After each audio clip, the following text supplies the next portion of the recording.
Well, it's been a good weekend so far. So what is Jant's fussing with today? Well, he's building his IFS front end housing. So to start with, we had a Curry rock jock aluminum Dana 60 housing, which I sawed the ends off. Oh, about 1/8 inch on each side. And then took some special machine work. I've got some axles. The trick is figuring out how to hold those axles in. So I made this bearing retainer. Notice it's got a notch in it like that. Those bearing retainers slide on the axle like this. And a little bit of help from my friend here. Alright, and so then a lock collar goes on. Of course, this will be press fit. And we're not going to do that today because that will, I'm leaving everything a slip fit at the moment for testing. So let's see how this fits together here. This goes in here. Now we've got a seal right there. Basic 2 by 1 inch seal, or pardon me, 2 inch ID by 3 inch OD seal. That sits on the lock collar for the seal. Quiet. So let's slip that in. Oh, we also have an O-ring groove here that keeps the dirt out, although it's a sealed bearing. Sealed bearings just keep grease in. They don't keep oil from getting out or dirt from getting in. So we've got the inner seal to keep the differential oil in, and we'll have an outer O-ring, which is on order, to keep the dirt out of our sealed bearing. Now let's slip that in and wiggle it on in a little bit. Pardon me while I tap. Sorry about the camera. That's just life. Right, so that goes in. Now, I showed you that groove earlier. That little magic guy is part of the bearing retaining system. So I've got a bolt, and that slides into that groove. We've got a matching one on the other side. Do-to-do.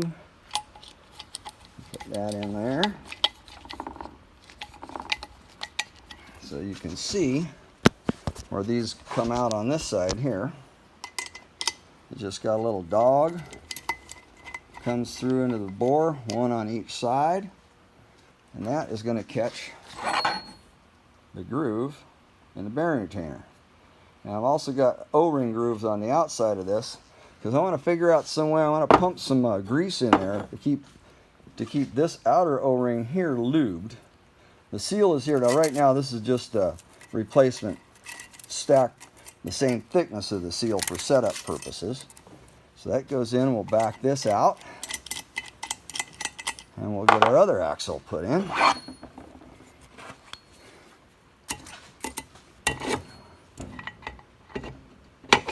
Bam, like that. And put in its little set bolts. Just put everything in loose for now. And viola.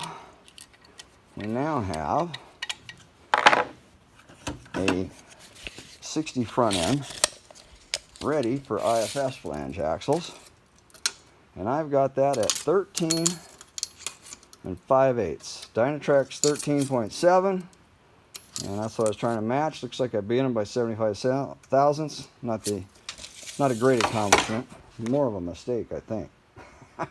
So now comes the next issue. The next part of this puzzle is this is just a 60 front end. Well, 60 is not good enough for old Super Jeep, because we got to put 70 front end in there. Naturally, I'm going to use my Jana 76, which puts the Dana 70 ring and pinion. Pardon me, I got to wiggle. Puts the 70 ring and pinion inside the 60 housing. And we just happen to have a 70 ring and pinion here. 538 high pinion. And as you see, it's not quite there yet. So there will be some grinding. Now, I did some checking. Normally these fit in a stock housing, but the Curry Jock was made very, very tight in through here. You can even see, I got this for housing for free. Somebody blew something up in it. It's even got a hole through it. There's the original drain plug right there. Ah, what's on the other side of that? Ah, well, to clear it enough to fit that bigger ring and pinion, I discovered I have to go through the housing. So, some careful welding went on. And I have put an entire 3/8 band around the outside of the housing so I can grind 5/16 of an inch through the housing. So there will be plenty of die grinding and some more welding going on. But Super Jeep is going to have a kick-ass IFS front end before long.